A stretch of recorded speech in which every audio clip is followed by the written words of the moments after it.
Sa gitna ng tensyon sa Middle East, isang krisis ang unti-unting lumalaki. Hindi ito simpleng away ng dalawang bansa.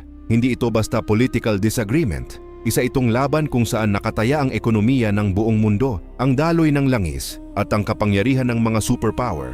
At sa gitna ng lahat ng ito, ang Iran. Hindi naman biglaan ang lahat. Matagal nang may tensyon sa pagitan ng Iran at Estados Unidos. Taon, dekada pa nga, ng mistrust, sanctions, at mga lihim na operasyon. Pero kamakailan, parang may pag-asa na sana. May mga usapan, may negotiations, may posibilidad na maayos ang usapin tungkol sa nuclear program ng Iran. Isang hakbang papunta sa kapayapaan. Pero tulad ng maraming kwento sa kasaysayan, isang maling galaw lang ang sapat para masira ang lahat. Sa isang iglap, nagbago ang tono ng mundo. May mga ulat ng airstrikes, mga target na military sites, at mga pasilidad na pinaghihinalaang konektado sa nuclear development. At mula doon, hindi na ito simpleng negotiation. Isa na itong ganap na confrontation. Sa ganitong sitwasyon, maraming inaasahan na baka umatras ang Iran, na baka pipiliin nilang umiwas sa mas malaking gulo. Pero ang nangyari, kabaliktaran. Sa halip na magpakumbaba, lalo silang tumindig. Sa kanilang pananaw, hindi sila ang talo, hindi sila ang dehado. Sa katunayan, naniniwala sila na sila ang may hawak ng mas malakas na baraha. At ang barahang iyon ay hindi lang armas, kundi lokasyon. Kung titingnan mo ang mapa, may isang makitid na daanan sa pagitan ng Iran at Oman. Hindi ito mukhang espesyal sa unang tingin, pero sa realidad, ito ang isa sa pinakamahalagang lugar sa buong mundo, ang Strait of Hormuz. Dito dumadaan ang malaking bahagi ng langis ng mundo, halos ikalimang bahagi ng global oil supply. Isipin mo, kung titigil ang daloy dito, hindi lang presyo ng gasolina ang tataas, pati pagkain, transportasyon, industriya, lahat apektado. At ito ang alam ng Iran, hindi nila kailangang manalo sa tradisyonal na digmaan. Hindi nila kailangang talunin ang US sa lakas. Kailangan lang nilang iparamdam na kaya nilang pigilan ang daloy ng mundo. At doon sila nagiging mapanganib.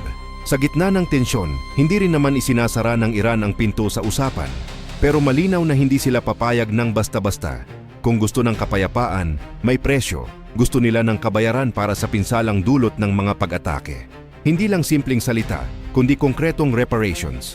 Gusto rin nila na mabawasan o tuluyang mawala ang presensya ng militar ng US sa rehiyon. At higit sa lahat, gusto nilang mapanatili ang kanilang kontrol at impluensya sa Strait of Hormuz. Para sa kanila, hindi ito negotiation ng talo. Ito ay negotiation ng isang bansang naniniwalang sila ang may leverage. Sa maraming sitwasyon, kapag nasaktan ng isang bansa, nagiging maingat ito. Pero sa kaso ng Iran, iba ang kanilang galaw. Sa halip na umiwas, tila pinipili nilang palalain ang tensyon. Parang isang manlalaro sa chess na handang magsakripisyo ng pyesa basta makuha ang mas malaking advantage. Ito ang tinatawag ng ilang eksperto na escalation strategy. Hindi sila umatras para humupa ang gulo. Pinili nilang palakihin ito. Dahil sa ganitong paraan, napipilitan ng kalaban na makipag-usap sa kanilang terms. Habang nagpapatuloy ang tensyon, hindi lang Iran at US ang apektado. Ang epekto nito ay ramdam sa buong mundo. Tumaas ang presyo ng langis, nagkaroon ng pagkaantala sa shipping. May mga bansang nagsimulang maghanda para sa posibleng kakulangan sa supply. Sa simpleng salita, ang isang regional conflict ay nagiging global problem. At habang tumatagal ito, mas nagiging malinaw ang isang katotohanan. Hindi na ito kayang i-ignore ng kahit sinong bansa. Isa sa pinakamapanganib na bagay sa anumang digmaan ay maling akala. Kapag naniniwala ang dalawang panig na sila ang lamang, doon nagiging mas mahirap ang pag-uusap. Dahil walang gustong umatras. Sa panig ng US, naniniwala sila na kaya nilang kontrolin ang sitwasyon, na ang kanilang military power ay sapat para pigilan ang Iran. Pero sa panig ng Iran, iba ang kanilang pananaw.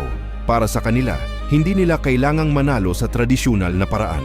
Kailangan lang nilang gawing mas mahal ang digmaan kaysa sa kapayapaan. At kung parehong tama ang tingin ng bawat isa sa sarili nila, sino ang unang susuko? Sa kabila ng lahat, hindi pa rin sarado ang pinto sa kapayapaan.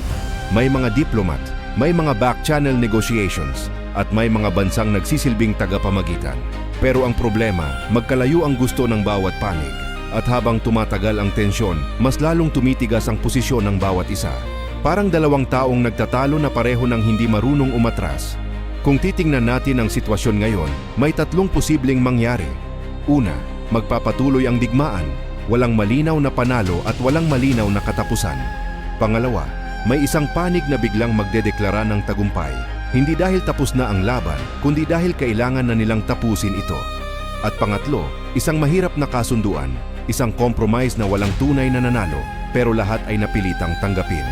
Sa dulo ng lahat, hindi lang ito tungkol sa Iran, hindi lang ito tungkol sa Estados Unidos, ito ay tungkol sa kung paano gumagana ang kapangyarihan sa mundo, kung paano ginagamit ang ekonomiya, lokasyon at impluensya bilang sandata, at higit sa lahat, kung gaano kalaki ang handang isakripisyo ng bawat bansa para sa kanilang paninindigan. Sa bawat headline, sa bawat ulat ng missile at negotiation, may isang mas tahimik na tanong na nananatili. Hanggang kailan ito magpapatuloy? At kung darating man ang kapayapaan, ano ang magiging kapalit? Dahil sa mundong ito, isang bagay ang paulit-ulit na pinapatunayan ng kasaysayan. Ang kapayapaan ay hindi libre at minsan, ito ang pinakamahal na bagay na kailangang bayaran.